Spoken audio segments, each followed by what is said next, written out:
चलिए, तो आज की क्लास में हम लोग पढ़ने जा रहे हैं मोललता, नॉर्मलता, मोल प्रभाज और ग्राम प्रति लीटर सांद्रताओं के बारे में। ठीक है ना। तो आज की क्लास में हमारा पहला टॉपिक है मोलरता। मैं आपको पिछली क्लास में पढ़ा ही चुका था। अब मैं बताने जा रहा हूं आपको मोललता के बारे में। ये मोललता क्या होती है? तो सबसे पहले मोललता का चलिए सूत्र देखते हैं। मोललता का सूत्र क्या होता है? तो मोललता बराबर होता है बेटा विलेय के मोलों की संख्या। विलेय के मोलों की संख्या बटे में हो जाएगा बेटा विलयन, बटे में आ जाएगा विलायक का भार।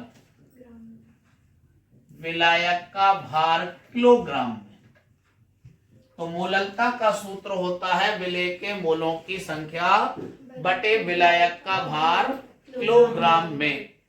यह मोललता का सूत्र होता है। आइए हम लोग अब मोललता के बारे में पूरा डिस्कशन करेंगे।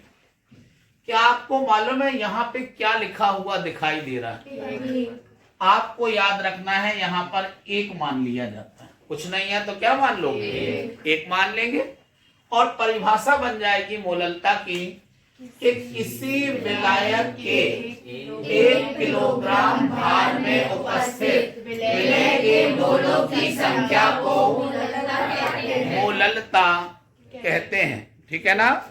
तो हमने क्या बताया, इसे ले कोई बोलेगा नहीं, सब लोग सुनेंगे कि किसी विलायक के 1 किलोग्राम भार में उपस्थित विलेय के मोलों की संख्या को मोललता कहते हैं। इसे स्मॉल एम से प्रदर्शित करते हैं। इसका मात्रक मोल प्रति किलोग्राम होता है। तो अगर कोई भी आपसे पूछता है मोललता क्या है, तो आप बहुत ही अच्छी तरीके से कॉन्फिडेंस से आंसर देंगे कि किसी विलायक के 1 किलोग्राम भार में उपस्थित विलेय के मोलों की संख्या को मोललता कहते हैं। मोललता को स्मॉल एम से प्रदर्शित करते हैं। इसका मात्रक मोल प्रति किलोग्राम होता है। मोललता का सूत्र होता है विलेय के मोलों की संख्या बटे विलायक का भार किलोग्राम में। क्या आप जानते हैं, हम चाहें तो विलेय के मोलों की संख्या की जगह लिख सकते हैं विलेय का भार, बटे में लिख सकते हैं विलेय का अणु। विलेय के मोलों की संख्या की जगह हम क्या लिख सकते हैं? विलेय का भार, बटे में लिख सकते हैं विलेय का अणु भार। इसी तरीके से अगर आप देखें, यहाँ विलायक का भार किलोग्राम में है।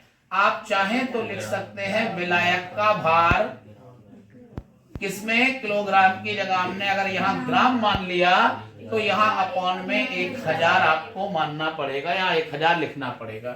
बेटा मान लेते हैं, माना कि विलेय का भार WB है। हमने मान लिया कि विलेय का भार क्या है? विलेय का भार आपको याद रखना है कि WB है। इसी तरीके से विलेय का अणु भार MB है। विलेय का अणु भार क्या है? MB। और विलायक का भार WA है। विलायक का भार क्या है बेटा? WA है विलायक का भार। तो आपको याद रखना है कि हम चाहें तो यहाँ पर फॉर्मूला हो जाएगा मोललता बराबर विलेय के भार की जगह लिखेंगे हम लोग WB बटे विलेय के अणु भार की जगह लिखेंगे ये वाला हम लोग MB बटे विलायक के भार की जगह हम लोग लिखेंगे देखो WA अपॉन आपको मालूम है 1000। और ये चीज पलटेगी तो मोललता का सूत्र क्या बन जाएगा? मोललता का सूत्र बनेगा WB into 1000 upon MB into WA। ये मोललता का वो फॉर्मूला है जिसपे हमें बहुत सारे अच्छे अच्छे न्यूमेरिकल्स भी करके देखना पड़ेगी। तो हमने क्या बताया, मोललता क्या होती है? चलिए एक बार फिर से पूरे कंसंट्रेशन से समझते हैं कि किसी विलायक के 1 किलोग्राम भार में उपस्थित विलेय के मोलों की संख्या को मोललता कहते हैं। इसे स्मॉल m से प्रदर्शित करते हैं। इसका मात्रक मोल प्रति किलोग्राम होता है। मोललता बराबर सूत्र है विलेय के मोलों की संख्या बटे विलायक का भार किलोग्राम में। क्या आप जानते हैं विलेय के मोलों की संख्या की जगह हम लिख सकते हैं विलेय का भार बटे विलेय का अणु भार लिख सकते हैं ना। और यहाँ पर बेटा आप देख सकते हैं कि विलायक का भार जो किलोग्राम में था, हम चाहें तो इसे विलायक का भार ग्राम में मान लें, बटे में 1000 हो जाएगा। हमने बताया मान लिया कि विलेय का भार Wb है, विलेय का अणु भार Mb है, विलायक का भार Wa है, तो विलेय के भार की जगह लिख दिया Wb हमने यहाँ पर, विलेय के अणु भार की जगह हमने Mb लिख दिया और विलायक के भार की जगह Wa। ये पलटेगा तो मोललता बराबर Wb into 1000 upon Mb into Wa आपको मिल जाएगा। ये इंपॉर्टेंट फॉर्मूला है। तो मुझे लगता है कि आपको मोललता क्लियर हो गई होगी, किसी को कोई दिक्कत नहीं होगी, सबको समझ में आ गया ना।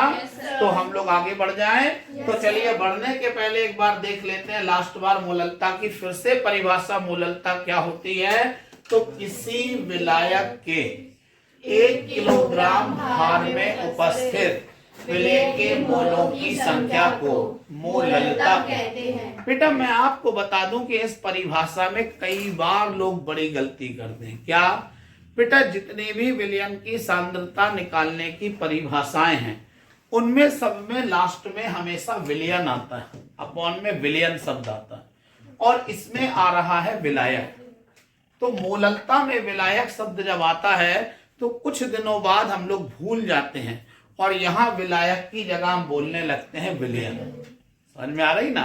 क्योंकि सब जगह विलयन आ रहा है, यहीं पर एक जगह विलायक आ रहा है, तो हमसे ये गलती हो जाती। तो हमें बात बहुत अच्छे से याद रखना है कि मोललता में अपॉन में विलयन नहीं होता है बल्कि विलायक शब्द आएगा। तो आपको याद रखना है मोललता का सूत्र क्या है? विलेय के मोलों की संख्या बटे विलायक का भार किलोग्राम में। समझ में आ गई ना?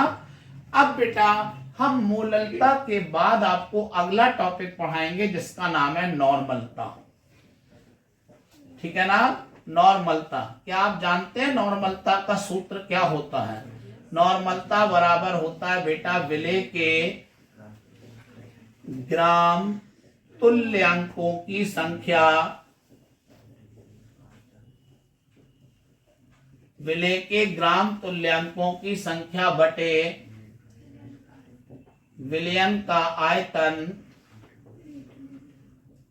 लीटर में।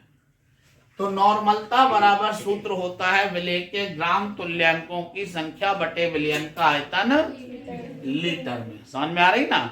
चलिए आइए नॉर्मलता की परिभाषा बना देते हैं।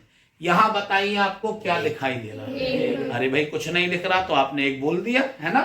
तो हम लोगों ने चलो यहाँ एक मान लिया और परिभाषा बड़े मजे से बन सकती है। क्या?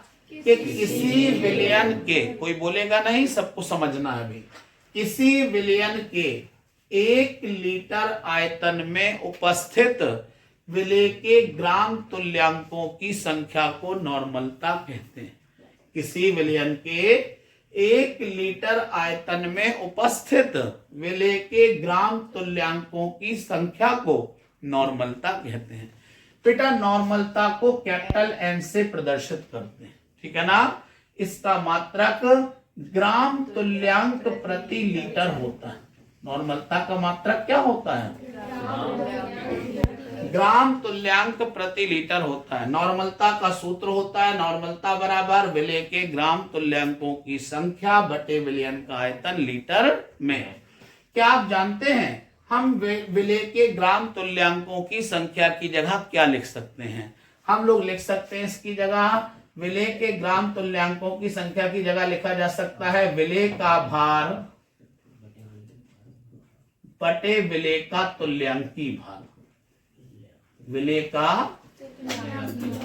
तुल्यांकी भार बटे, अब ये विलयन का आयतन जो लीटर में है, हम चाहें तो बेटा इसे मिलीलीटर में मान सकते हैं। तो ये हो जाएगा विलयन का आयतन मिलीलीटर में, बटे में आ जाएगा 1000।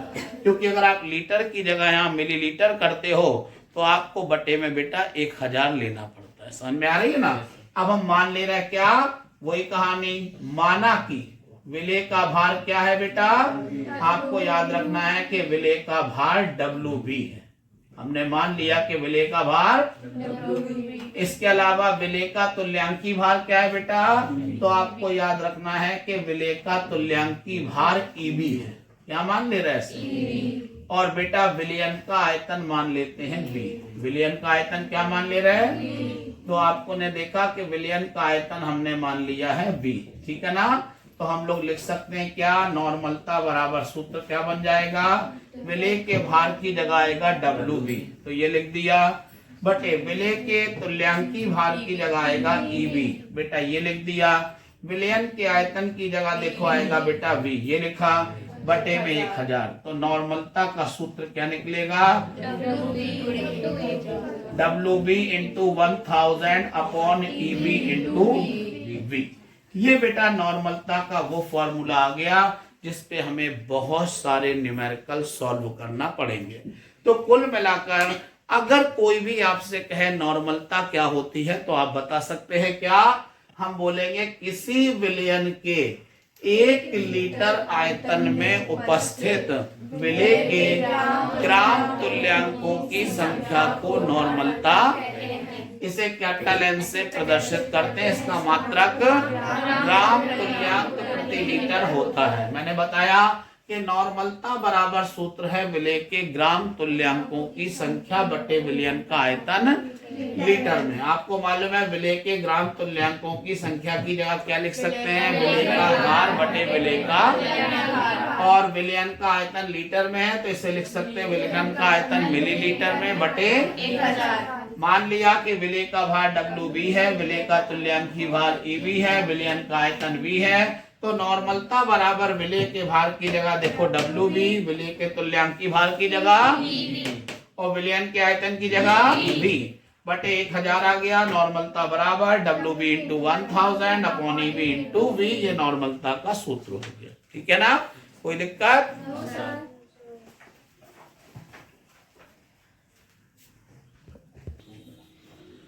तो बेटा आप लोगों ने सबने ये रिवाइज कर लिया ना, कोई दिक्कत तो नहीं किसी को? कितने लोग इस आंसर को सुना सकते हैं, हाथ खड़ा करें जरा। तो चलो, मतलब सारे लोग सुना सकते हैं, सबको समझ में आ गया, सभी लोग इसे एक्सप्लेन कर सकते हैं, बहुत बढ़िया बात है। और चलिए हम लोग अब इसके आगे बढ़ते हैं, और मैं अब आपको अगली हेडिंग पढ़ाने जा रहा हूं जिसका नाम होता है मूल प्रभाज्य। क्या होता है? मोल प्रभाज्य को इंग्लिश में बेटा हम लोग मोल फ्रैक्शन भी कहते हैं। क्या बोलते हैं? मोल फ्रैक्शन बोल देते हैं मोल प्रभाज्य को। मैं आपको बता दूं कि मोल प्रभाज्य के बेटा 2 फॉर्मूले होते हैं, 2 सूत्र होते हैं। एक होता है विलेय के मोल प्रभाज्य का सूत्र और एक होता है विलायक के मोल प्रभाज्य का सूत्र। तो मैं आपको बता दूं कि विलेय का मोल प्रभाज्य बराबर क्या होता है, तो विलेय का मोल प्रभाज्य बराबर होता है बेटा विलेय के मोल बटे विलायक के मोल प्लस विलेय के मोल। विलायक के मोल प्लस विलेय के मोल, ये विलेय के मोल प्रभाज्य का सूत्र है। इसी प्रकार से विलायक का मोल प्रभाज्य बराबर हो जाता है क्या, विलायक के मोल बटे में आ जाएगा बेटा विलायक के मोल प्लस हो जाएगा विलेय के मोल। विलेय के मोल, तो ये बेटा हमने दोनों फॉर्मूले लिख दिए मोल प्रभाज्य की। अब हमें पूछना है कि मोल प्रभाज्य की परिभाषा क्या होगी, इसकी डेफिनेशन क्या होगी। सभी लोग कॉन्सेंट्रेट करेंगे कि बेटा किसी विलयन में उपस्थित विलेय के मोल अथवा विलायक के मोल, किसी भी विलयन में उपस्थित विलेय के मोल अथवा विलायक के मोल और विलयन के संपूर्ण मोल। क्या आप जानते हैं विलायक के मोल प्लस विलेय के मोल को मिला के हम बोल सकते हैं विलयन के संपूर्ण मोल। विलायक के मोल और विलेय के मोल को मिला के क्या बोल सकते हैं, विलयन के संपूर्ण मोल। क्या आप जानते हो बटे को हम अनुपात बोल देते हैं? बटे को क्या बोल देते हैं? अनुपात। तो परिभाषा बन रही है कि किसी विलयन में उपस्थित विलेय के मोल अथवा विलायक के मोल और विलयन के संपूर्ण मोल के अनुपात को मोल प्रभाज कहते हैं। अरे भाई, किसी विलयन में उपस्थित विलेय के मोल अथवा विलायक के मोल और विलयन के संपूर्ण मोल के अनुपात को क्या कहते हैं? मोल प्रभाज कहते हैं। क्या आप जानते हैं कि मोल प्रभाज का कोई मात्रक नहीं होता? मोल प्रभाज को हम x से प्रदर्शित करते हैं और किसी भी विलयन का मोल प्रभाज हमेशा एक होता है। कोई भी विलयन हो, चाहे वो नमक का विलयन हो, चीनी का विलयन हो, यूरिया का विलयन हो, सभी विलयनों का मोल प्रभाज हमेशा कितना होता है? हमेशा एक होता है। तो आपसे अगर कोई मोल प्रभाज के बारे में पूछेगा तो आपको शर्माना नहीं है, डरना नहीं है, कॉन्फिडेंस में आना है, आंसर देना।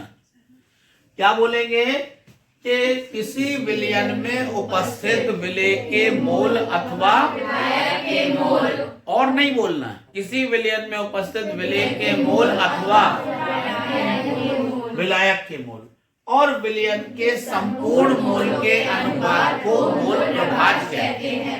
मोल प्रभाज का कोई मात्रक नहीं होता है।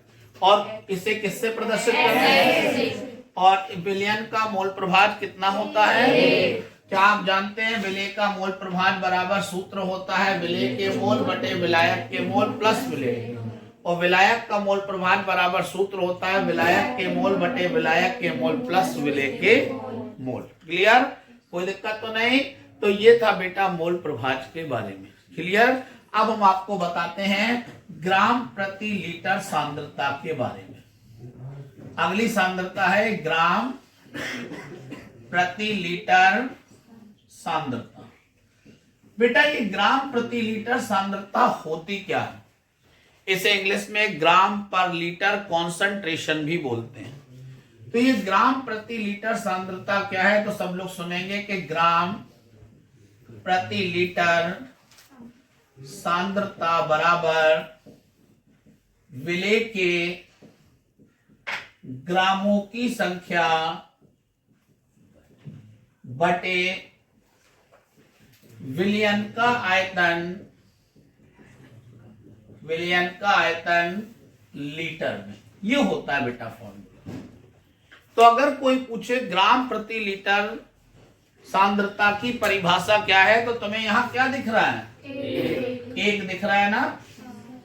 तो आप बस परिभाषा बना लेंगे कि किसी विलयन के 1 लीटर आयतन में उपस्थित विलय के ग्रामों की संख्या को ग्राम प्रति लीटर सांद्रता कहते हैं। देखिए आप लोग कितने होशियार हो गए कि हमें बोलना ही नहीं देते, खुद ही बोलना चालू कर दो। मतलब हम तुम्हें पढ़ाएं उसकी जगह तुम हमें पढ़ाने लगते हो। तो ये बुरी बात नहीं है, अच्छी बात है। तो चलिए हम एक बार अब हम बोल देते हैं, अब कोई बोलना नहीं, लेकिन कि किसी, हम लोग लिख रहे हैं किसी विलयन के 1 लीटर आयतन में उपस्थित विलेय के ग्रामों की संख्या को ग्राम प्रति लीटर सांद्रता कहते हैं। तो आपको याद रखना है किसी विलयन के 1 लीटर आयतन में उपस्थित विलेय के ग्रामों की संख्या को क्या कहते हैं?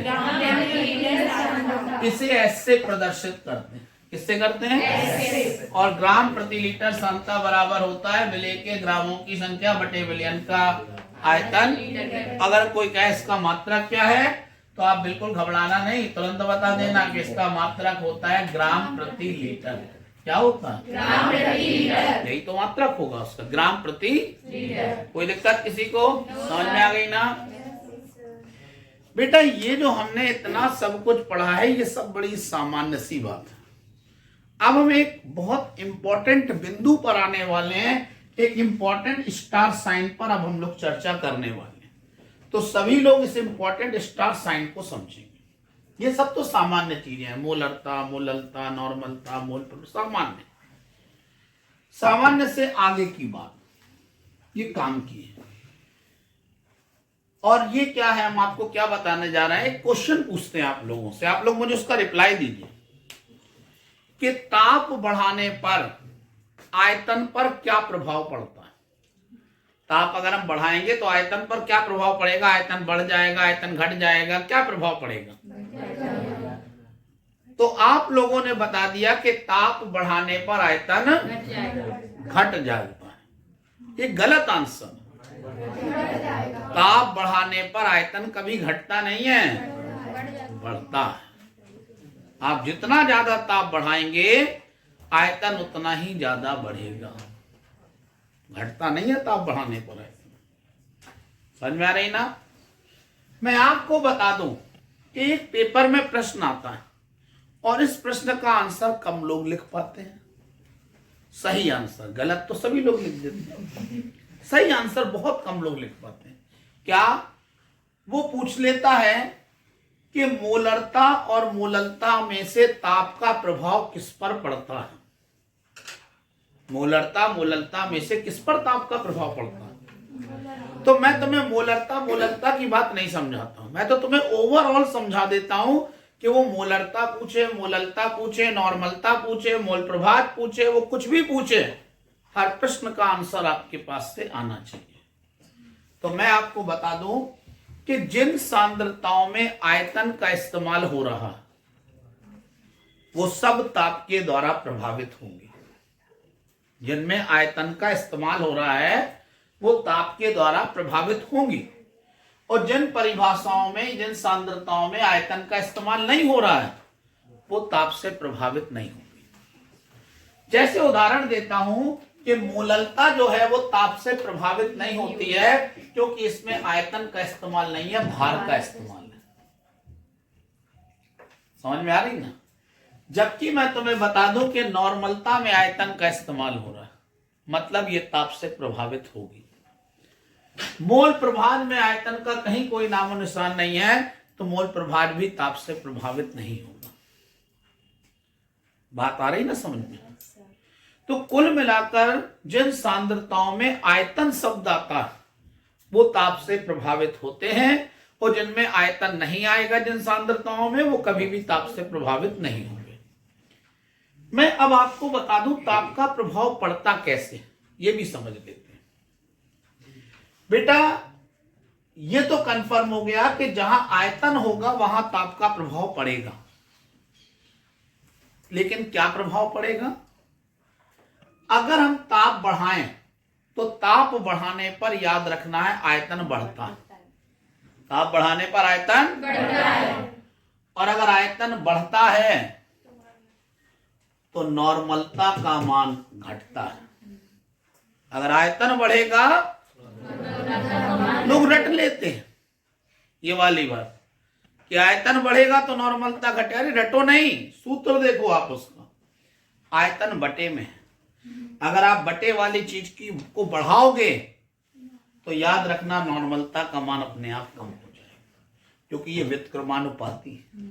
अगर आयतन बढ़ेगा तो नॉर्मलता घटेगी, अगर आयतन घटेगा तो नॉर्मलता बढ़ेगी। समझ में आ रही ना। तो अगर कोई पूछे क्या प्रभाव पड़ेगा इस पर, तो आप बोलेंगे कि ताप बढ़ाने पर चूंकि आयतन बढ़ जाता है, अतः ताप बढ़ाने पर नॉर्मलता का मान घट जाता है। वो कहे मोलरता पर क्या प्रभाव पड़ेगा जो कल पढ़ाई थी, तो मोलरता में भी याद करो आयतन बटे में ही आना, तो वहां भी लिखोगे कि ताप बढ़ाने पर आयतन बढ़ जाता है और जिससे मोलरता घट जाती है। तो ये महत्वपूर्ण जानकारी थी, ये सब लोग जानते हैं। हर कमजोर से कमजोर बच्चा ये वाली बात जानता होगा, ये जो हमने पढ़ा दी, ये सब जानते हैं, सब कोई। लेकिन जैसे ही आप ये वाली बात पूछेंगे कि ताप का क्या प्रभाव पड़ता है, तो ये कम लोग जानते हैं। ये क्वेश्चन पेपर में हर साल नहीं आता है, लेकिन जब पेपर को थोड़ा सा स्टैंडर्ड बनाना होता है तब इस चैप्टर में से ये वाला क्वेश्चन रखते हैं जो मैं आपको अभी बता रहा हूं। ठीक है, तो मुझे